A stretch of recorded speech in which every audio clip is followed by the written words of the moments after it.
Nous allons étudier dans ce flash vidéo l'acidification des océans. Tout d'abord, nous allons nous demander qu'est-ce que le corail ?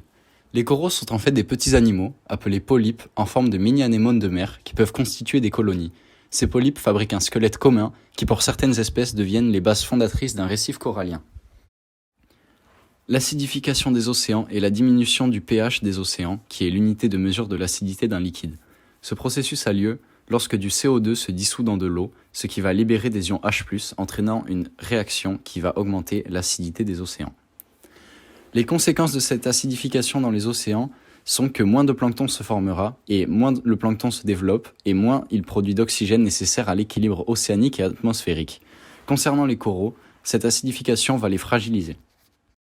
Nous avons donc ici 3 solutions d'eau avec de la poudre de corail pour schématiser l'acidification de l'océan.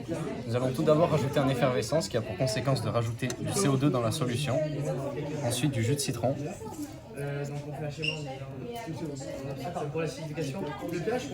et pour finir du vinaigre.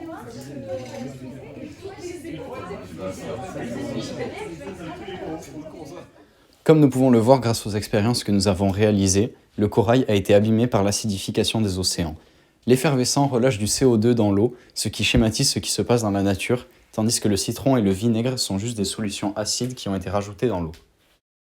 Les solutions pour lutter contre l'acidification des océans sont d'émettre moins de CO2 sur Terre, de manger moins de viande, de favoriser une pêche locale et durable, d'utiliser plus de produits écologiques et d'en parler à nos proches pour sensibiliser les gens autour de nous.